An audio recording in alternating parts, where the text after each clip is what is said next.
Well, good evening. You're watching Wide Awake News on November 11th, 2013. And yeah, yet another time change. You got to kind of, look at the schedules to determine what time of day Wide Awake News is going to be on. Needless to say, my name is Gary Hendershot, and tonight I'm going to do a little barking at the moon. Those in the audience who are regulars, I think, know what I'm talking about. Now, just suppose you lived in a tropical paradise. No cars, no lights, no motor cars, not a single luxury, but in what most would consider an absolutely idyllic setting. Lifestyle is a hell of a lot slower than what those of us in the United States have to deal with, at least in the rural areas. But for many, it would be considered a dream way to live. Don't get me wrong. We're talking about the Philippines here. And you get into some of the big cities of the Philippines, it's every bit as crazy as it is in New York City.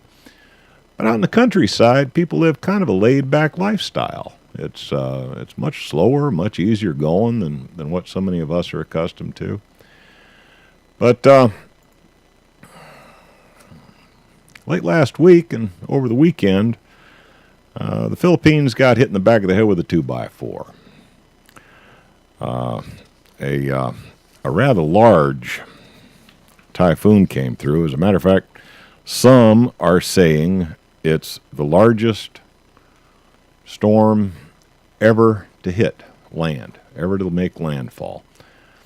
Don't know. I think the pundits are still kind of considering just how bad it was, but this was a monstrous storm.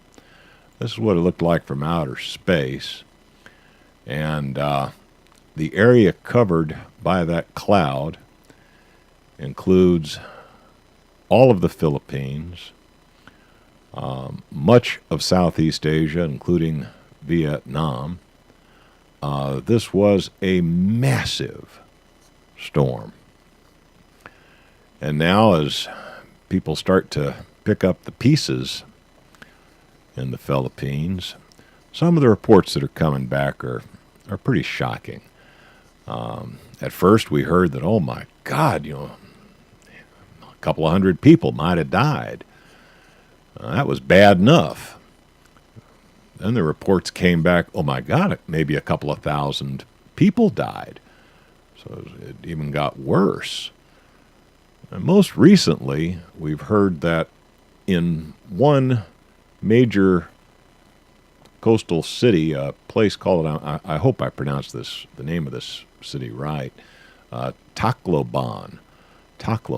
Apparently in one major coastal city, Tacloban alone, lost almost 10,000 souls.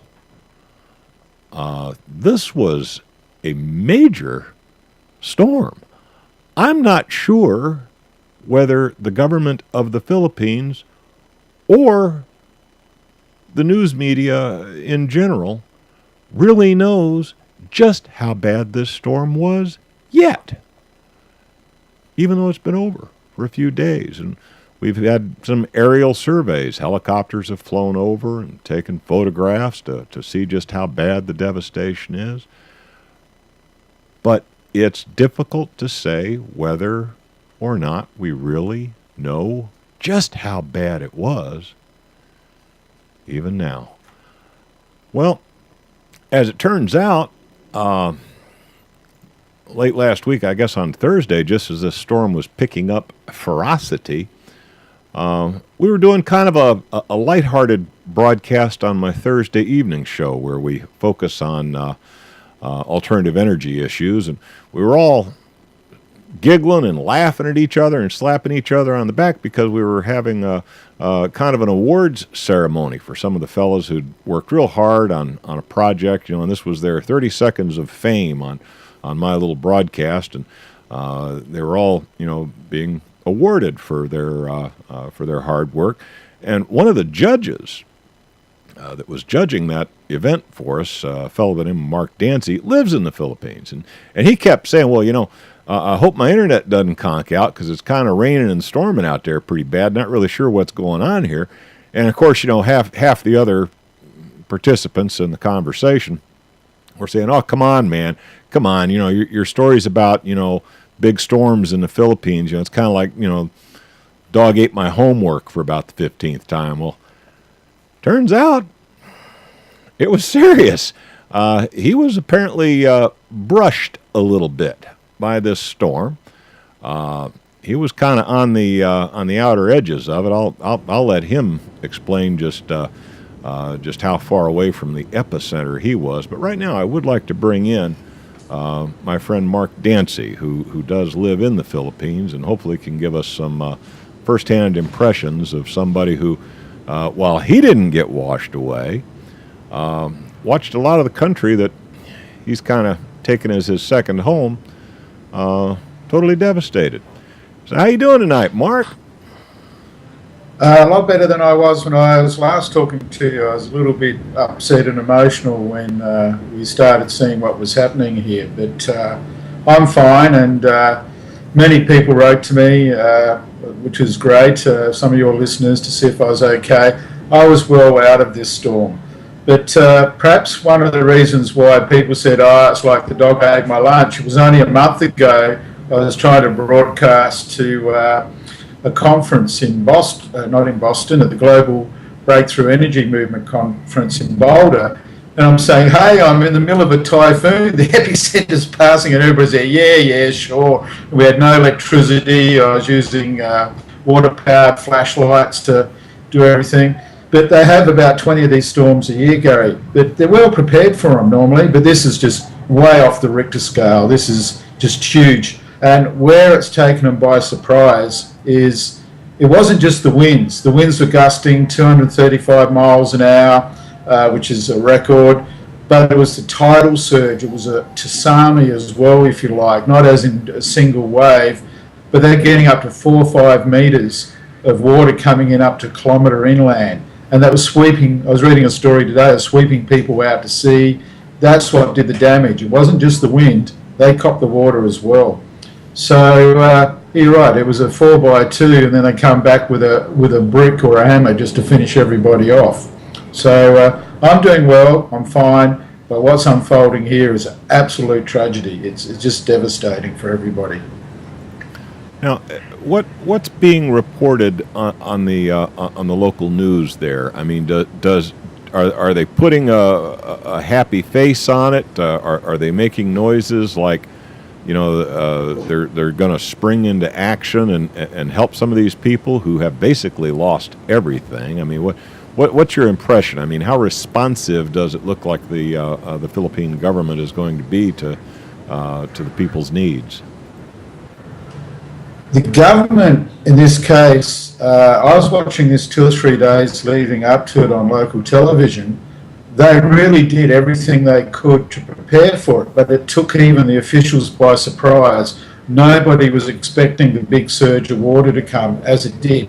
Even though they said it was coming, nobody believed it. But the Philippines is a very happy place. The people, if you read the surveys and everything worldwide, they're always in the top 5 of the happiest people on the planet, and they literally are. And they deal with adversity every day and tragedy, and they just brush it off and get on with life. They don't moan and complain, they just do it. But the government has a lot of people out there to help warn people. They did a lot of media. The media was covering it well before it came, warning people. And they have an incredible social media network here. I've been to fishing villages. There's 7,000 islands here. I've been to fishing villages where there's no electricity, no modern amenities, but they have a cell phone, Gary. We used to collect them to recharge them on the mainland. The average cell phone ownership here is 2 per person. There's 96 million people. They text, they Facebook, they do everything you can imagine. They're the most socially connected people electronically, I think, on the planet. So the message went out. They were prepared. However, the government just does not have the resources to respond. They've got 3 sea 130 aeroplanes, they've got a few helicopters, they've got a bit of military. They just haven't got the resources. They haven't got the gross domestic product to support it. But what they did have, they sent, and they were preparing. People were packing up. The fuels were going out before the storm came. People were preparing food packages. But the biggest problem they've got is two things: shelter and getting the supplies to them. When a storm comes like this, it wiped out the ports, the airports, and the roads. So the post-storm, the biggest trouble was actually getting things to these people. So I'll hand it over back to you, but the government was prepared. They are responding as much as they can. And I've got to thank the Americans here. They're sending an aircraft carrier for a change, not to invade a country, but to use the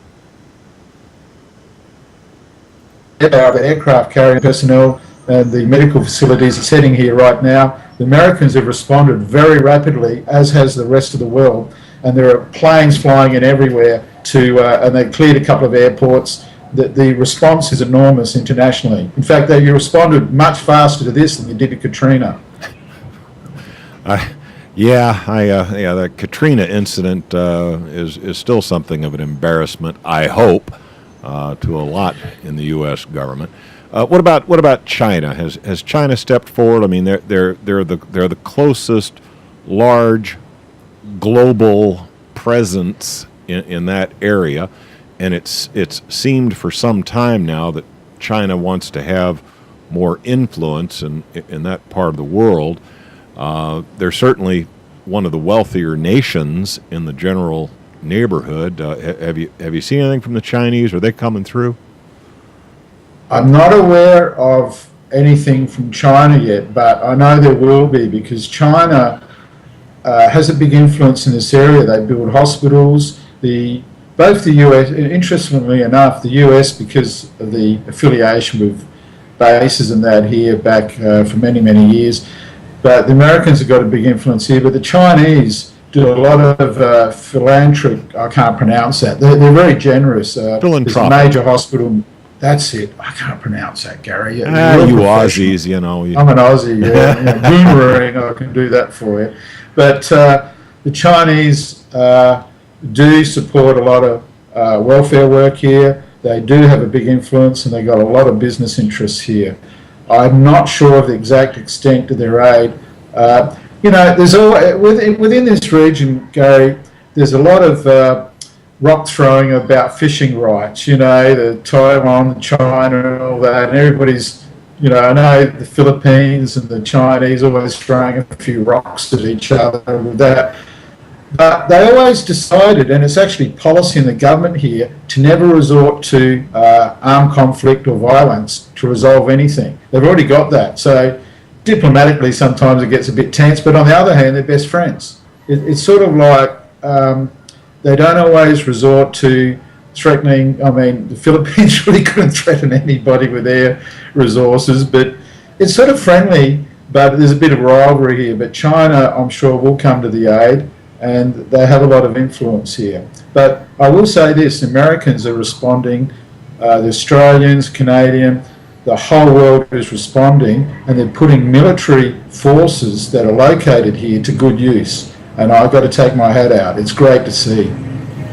I'm almost a little bit surprised that I didn't hear music. I thought we were supposed to get music at 21, but I guess we'll just we'll keep pressing forward here. The aid that's needed by the people. I assume that shelter is critical. What about food and water? I mean, are there adequate food and water supplies in the area of the Philippines that, boy, if they just had a way to get them where they're needed, we could keep people from starving? What do you think? Well, with the water, there's a lot of artesian water here.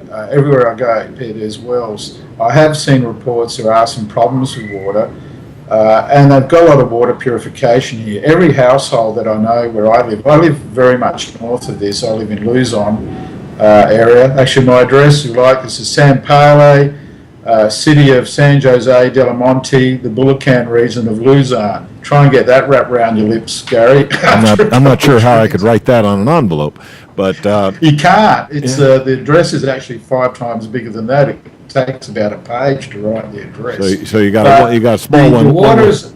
Go ahead. Yeah, the waters. They're getting water there. They're short of water, but water's not the big issue. Food. They've got a lot of natural resources and people very resourceful, and there was a bit of criticism. The government had to send a few troops down because people started looting a few stores and that. But Gary, think of this. There's thousands of dead bodies around you. Your house is gone. You've got, a wife, in one case I saw, just had the baby. You've got children hungry. And in that shopping centre, there's food and water. What are you going to do? I'm not condoning these actions, but after a day or two, when the aid didn't arrive in some areas, people started looting. The other thing to consider is, particularly the fresh foods. Frankly, if somebody doesn't get that stuff, it's going to rot on the shelves anyway. And in a situation like this here in the United States, of course, the merchants would be indemnified by insurance.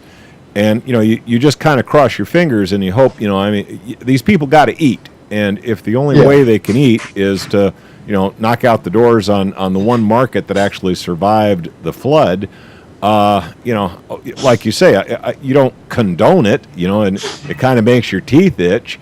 But what would you rather have? Would you rather have thousands of people starving or the front door on the local Piggly Wiggly knocked down? Knock down the door on the Piggly Wiggly, damn it, eat.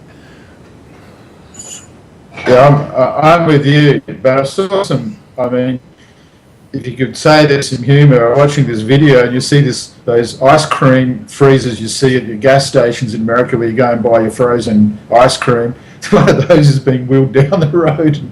Sorry, I just saw a bit of humour in that. I thought, what's going to happen? An ice cream machine. Hopefully, whoever grabbed that ice cream machine will be kind and share it with 50 people, and not try to hoard it, because the stuff's going to melt in a heartbeat, So I hope it's better that somebody get that ice cream eaten before it melts, as far as I'm concerned.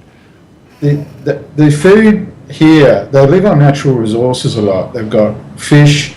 As you know, every time you talk to me, I don't know what happened to him. He's gone quiet. My rooster and the chickens are always noisy here. They've got a lot of mangoes, bananas. Now, a lot of those trees were flattened, but the fruit's still there.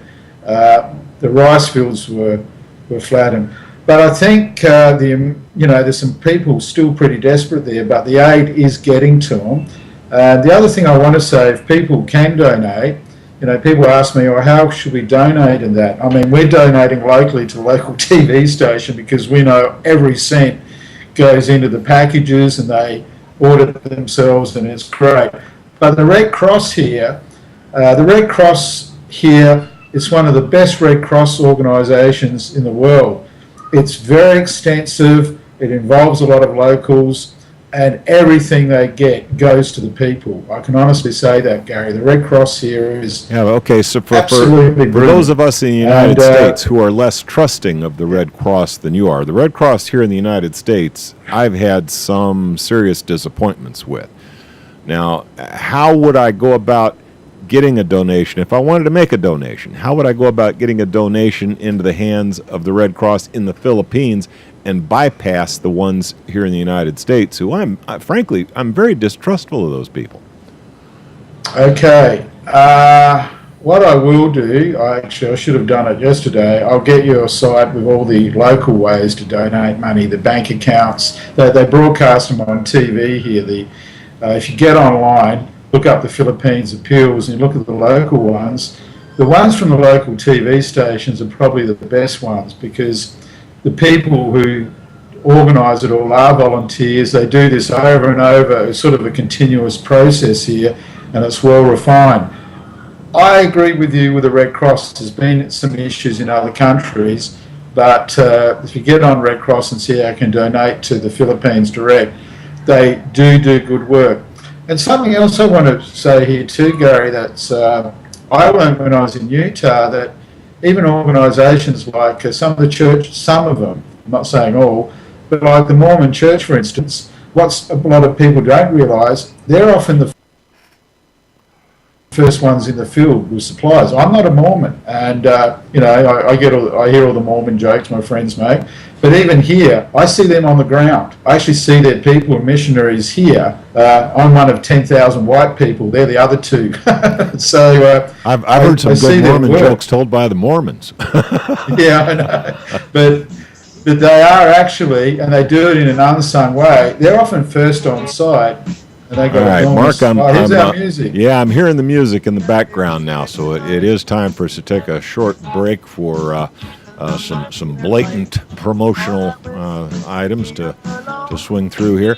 And Mark and I will be back in just a little bit. Y'all stand by, please.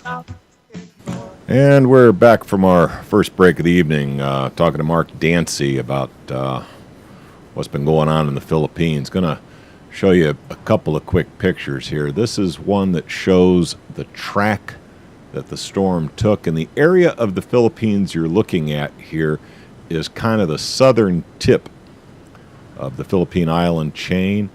And apparently this storm tracked right across the Philippines and hit the mainland in northern Vietnam. And understand it proceeded right up into China. We haven't heard any reports yet about what kind of devastation might have been visited upon the Vietnamese. Well, there's Mark's pet chicken. We were kind of expecting that to fire out here. And we haven't heard anything about what might have happened in China. But one thing about the Vietnamese and the Chinese, they got something of an idea of what was coming based on what happened to the Philippines. And I understand that the Vietnamese moved damn near 1 million people to get them out of the way of this storm. So, we'll keep our fingers crossed. We'll hope that folks in other parts of Southeast Asia did get enough warning to get the hell out of the way of this storm. I guess in a case like this, when you got something barreling in on you like that, I mean, that really is your only choice, isn't it, Mark? I mean, there's no way to move the storm, so best off just move you, don't you think? Yes, and they moved, I believe, over 1 million people here as well. Is that right? But it still took a lot. But yeah, they did a great job in moving. But some people refused to move. A lot of the dead are men who just say, I'm not leaving. But they did get a lot of the women and children out of the way. Some people were just stubborn. The hard-headed testosterone clan, they say, no, this is my little piece of dirt. That's my shanty. That's my boat. Ain't no way I'm leaving. And, So that's part of the problem. The other thing is, the wind's one thing. You can always get shelter from the wind somewhere. In this area here, one of the houses, it's a big stone house. Back in the old days, everybody used to rush there, and just 100 people crammed into one house, a standing room only. They have got shelters, and they did have good shelters available, but it's the water. It's the water that came in like a tsunami that got most people by surprise.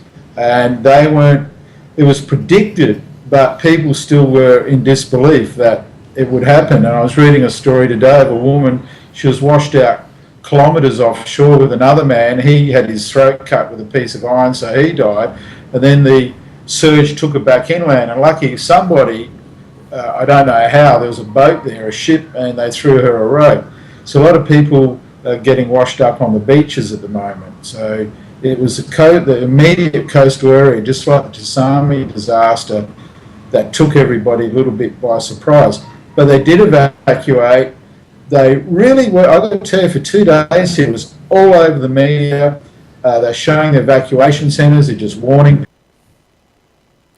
people. They've got people in person knocking on the doors, the social texting, the networks, the Facebook. It was absolutely alive, trying to get people to get to safety and take safe shelter. So I think they did everything they could humanly do, Gary, to be honest, to get these people safe. But this thing was way stronger and more powerful than I think anybody was really expecting or had experienced before. It's one of the things I had heard was that the Philippines had suffered an earthquake a little bit before the storm came through, and there were a lot of people living in tent cities, kind of, relocation centers who were, not yet recovered from the earthquake, and they came along and said, well, guess what? Now you got to pack up your tent and your food and your water, and you got to move someplace else because, the storm's coming in. I mean, so they did get kind of hit with a double whammy, didn't they? Yes, the earthquake, where it hit is exactly where the earthquake was. It was a 7.2 magnitude earthquake. It trashed buildings that were, 3 or 4 centuries old, some of the old churches. And those people were living in tents. They had a lot of good relief, and then they're saying, well, we've got to pack up and we've got to move again. So they did prepare people like that, and that's where I was very, very impressed with the efforts. It was actually a very good effort to get people prepared. But even so, the body count, this is going to be, I don't know, I'm not there, but I'm reading today, it could be in the tens of thousands. It's not 10,000, it could be in the tens of thousands. And a lot, they just don't know what's happened to them. They've been, probably fish food, they've been swept to sea. This thing in northern Cebu, it actually swept sort of like through the middle of the Philippines, the southern to the middle area. Most of the population lives up on Luzon near Manila, but northern Cebu area, it was 80-90% total destruction, Gary. That means nothing. Trees, buildings, nothing. It's just totally flattened everything. There's the odd little brick building or concrete block building they live in here. There's some walls standing. And when you get that devastation, how do you escape from that? Even the places they were sheltering that they thought was safe was trashed. And I think the final thing that was a bit of a problem, they'd get 14, 15, sometimes 20 typhoons a year, and it's normally, yada, yada, yada, here comes another one, it rains a bit, this area got hit a little bit. It's not a big event here, apart from the flooding. But this one was like, wham, it was many times more powerful than what they normally experience. And I think there was a little bit of complacency with people thinking, it's just another typhoon. It's probably a lot like our people when the southern Louisiana and Mississippi area got hit with Katrina a few years back.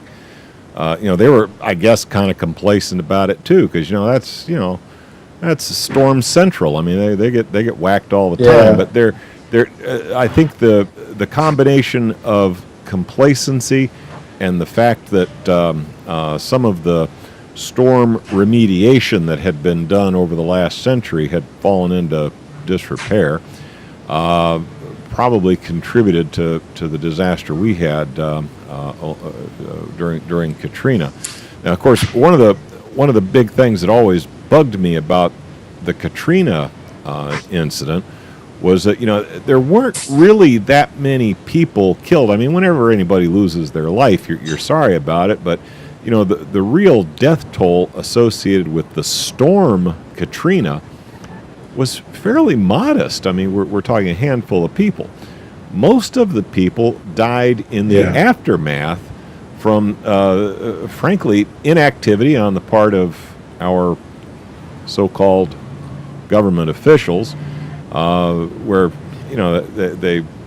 that and of course where we had our little incidents of looting similar to what's going on in the Philippines. I mean, hungry people will do what they have to do to survive. We had National Guard people out there shooting them. Can we expect that from the Philippines now?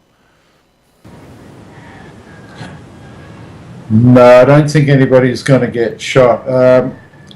There's an interesting place here with security. I mean, if you go to a supermarket here, Gary, or a train station, you get frisked, you go through security. It's like the TSA's everywhere, but it's very polite. It's not like the TSA, but security is normally pretty good here, and I don't think they'll be shooting anybody, but they have sent the troops in to protect property. One of the problems they have got is, the administrators and the people who were meant to be there to help, they're too busy trying to save their own lives. I mean, not in a selfish way, they literally had to survive, and they weren't expecting, their officers suddenly to have all water flowing through it, and they're getting washed out to sea and then clinging to coconut trees. We saw that with Katrina too. One of the big problems is there's nothing left. Yeah, I mean, with Katrina, we saw there's cops nothing left. more concerned with saving their own property and their families. The reason the cops weren't on the street is because they had their own families to tend to. Let's see, it's coming up on 41 minutes, so I suspect I'm going to be hearing that music in the background here momentarily. So I'm not sure Yep, there it is. I kind of thought it was coming. Yep, there Mark, it is, mate. we do have a quick break here. If you want to go feed your pet chicken, so it's not mine. It's the neighbours. Well, yeah, don't be feeding the neighbor's chicken. But we will be back in just a few moments after these commercial announcements. Thank you very much, and please do stand by. And we're back from our little break there, and I've got Mark Dansie on the line, and right now we're listening to his pet chicken. He did go out and try to feed that thing, shut it up a little bit, but as soon as you toss that chicken a little bit of food, he started squawking even louder. In any case, I've killed Mark's live video, and I've killed my video feed to him in an attempt to clean up the audio a little bit. I did notice during a couple of our segments there, we were getting a little bit of chop in the audio, so hopefully this will clean it up. Well, Mark, we're in our last segment for the evening. I'd kind of like to, turn it over to you pretty much, let you give us your impressions, if there's any additional... Man, that chicken's loud. What, is he right outside your window? No, he's not. He's quite a ways away. There's a few of them there. I think I'll try and shut the door. Anyway, keep going. We'll just have to bear with it. Well, yeah, everybody's accustomed to chicken. I do business calls. Yeah, it's I do business calls to boardrooms in America, and they're sitting here listening to the chicken. So you're having a Skype conversations with the board of directors, and they're listening to chickens. It's become my signature. Where's the chickens today, Mark? So it's crazy. But I want to talk a little bit about the people here and living here, Gary. I've been here 6 months this trip. I'm off to Hong Kong later this week. I'll be in Australia, hopefully for Christmas. I'll probably be working back in the States again. I'll be back in the Philippines. But what I found here, living here, was a lot of my values have changed. They often do when you move to a foreign country, but the people are very, very happy, as you said, they've always got a smile, and doesn't matter what adversity is happening. They're not materialistic. Not some of them are, but not the majority aren't. You don't go to a party or something and they talk about who's got what car because they haven't got a car, or who's got what property, or what's happening to your 401. It's about them helping each other, and they just love telling funny stories. They love laughing. They haven't lost a child inside of them. That's what I've deducted. And they're the first people to help each other, and they don't make a big deal about it. If somebody's needing a bit of help here, they actually just get in and do it, quietly, sometimes without people knowing. And it's not just giving money to somebody who needs it, it's cooking some food, it's compassion. And what I see here every day on a daily basis, and I want to give a little bit of a story here, Gary, if I can. I ride my bicycle everywhere here. I just love it. It's faster than catching a bus. It's faster than catching a taxi because of the traffic. And one day I was riding and it started pouring rain, absolutely pouring rain. And I pulled into this little hut, and it had a little, if you like, a little veranda or porch, I think you call it. It was about 3 foot by 2 foot. We're trying to get the noise quiet, and we're closing windows and doors here. The chickens are going nuts. Anyway, I pull up there, and this house was nothing. I mean, it was just a small little, it was a chicken hut basically. And I sat there and I thought, I better pull in here to escape this rain. I thought if I was in America, somebody would probably walk out the door and pull a gun on me and say, get off my property. And, these people were poor. And the door opens, and this little girl, 6 or 7 years old, comes out, barefoot, just rags for a dress, and puts a chair down for me to sit on. Okay? And just walks back inside quietly. And it just really touched me. And I see this every day, everywhere I look. I see acts of kindness to each other. The other point is the people are very sociable. I mean, I don't know how many dozens of friends I've got now, but everywhere I go, there's always a smile, and they don't judge character on what you own, what your material possessions are. They judge it on your actions, your karaoke singing abilities, which I have none, and it's a different feeling. And it's very interesting, having lived in America and Australia. I'm not critical of it, it's very comfortable in America, but coming where people aren't driven by capitalism or money, they're more driven about survival and helping each other out. I don't know if that makes sense to you, Gary, but it's quite transforming living in a society like that. Just throwing it back to you for a minute. Well, Gary. yeah, and here in the United States, when we had the incident at Katrina, I will never forget the one piece of video I saw. I can't remember if I saw it on YouTube or if it was one of the news reports or what. But somebody who was a good-hearted soul was out there with a whole bunch of ham and cheese sandwiches and bottled water, and was offering ham and cheese sandwiches and bottled water to people who were walking away from the devastation. And this one woman came up and looked at her and said, "I don't want your damn sandwich and bottle of water. I want a Big Mac and a Coke." And I was flabbergasted. Here's somebody trying to do some good. Maybe that's all they had. Maybe that, they whipped up a bunch of sandwiches and grabbed a bunch of bottled water because that's what they had to give. And they made it as far in towards the devastation as they could, trying their best to do a little bit of good in the world, and to be slapped in the face like that. I bet you won't see any of that in the Philippines, will you?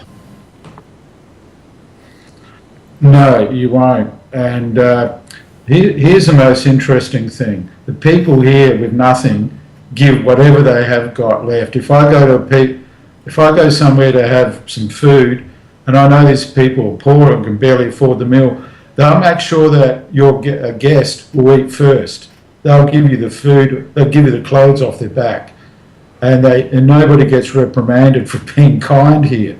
Quite the opposite. It's part of how they judge your character, is your compassion to others. They're a very religious country. They're great churchgoers, but they're compassionate. They're so compassionate. And the things they have to deal with on a daily basis, a lot of people in America or Australia or Western society would feel quite shocked about it. And here it's just a matter of life. And they never complain. It's the other thing. They complain about the government, but that's universal in every country.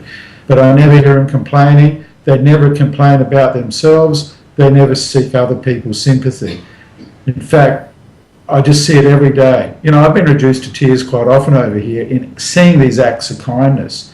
And that's why I'm appealing to everybody to, if they can afford it, if they can help, please give. And I'm just sending you, Gary, a website that's just been recommended to me, to one of the websites that's been recommended. And I've got another one as well. And these are local ones that have been recommended by the locals. The GMA News Network is a brilliant one. And I've seen their actual work firsthand. Let's see, it's GMA. I'll just paste it on our quote spot. Yeah, GMAnetwork.com. GMAnetwork.com. That's one of these local broadcasters that's organized a local fundraiser. Yep.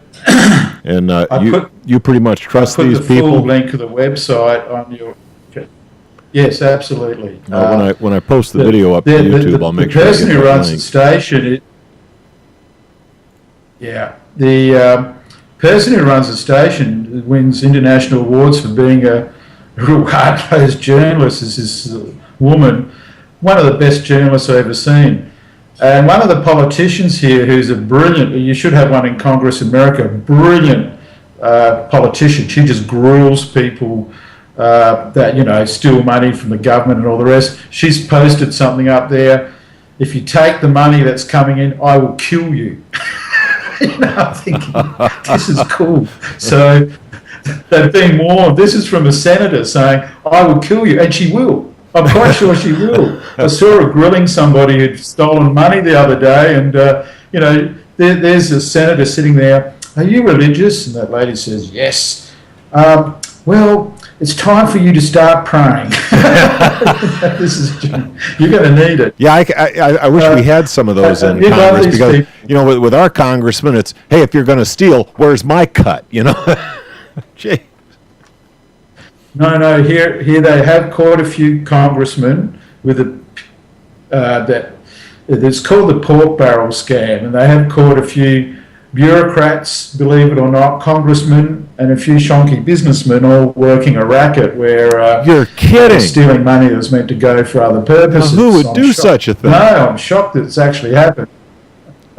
Well, these people have been busted, and they're now gradually getting all put in jail. And this senator, she is just ripping them apart. Like, she's there the other day. Hey, how come you got public prosecutors? The public defenders, they're for poor people. You're not poor. Get rid of them.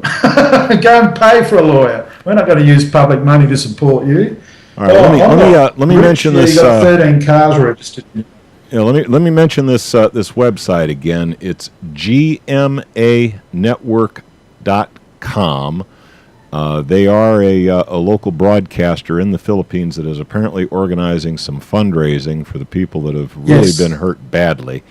I'm not a wealthy man, but $50 I got, and frankly, if the few thousand who might be listening to this broadcast tonight each put in 20, it could make a little bit of a difference. These are some tough people. They're very resilient, but they've been hit hard. They could use a little bit of help. I expect to hear the music in about 60 seconds, Mark. Way here. Mark, I expect to hear that music in about 60 seconds. Well, yeah, that's what I understand, but I want you to give us your parting remarks because I expect to hear that music almost any time now, probably 30 seconds. All I can do is appeal to people to give. A little bit of money goes a long way here. A bag of rice will feed, 50 people for quite a while. Things aren't expensive here. Water, food, it's very cheap. So even $50, you might be helping 100 people, Gary. All righty, and on that Thanks note, a lot for your time. Oh, really? It was great having you, Mark. It was great to get some first-hand information because so often what we get has been filtered through 15 different sources that I'm not even sure we really trust. I appreciate the link to the website where folks who are interested might be able to get a little contribution to the people who need it. And to the audience, I've run out of time. I've got to bag it for the evening. Take care now. This is Gary Hendershot signing off. I understand Mr. Harris will be following right along behind me. Take care now, y'all.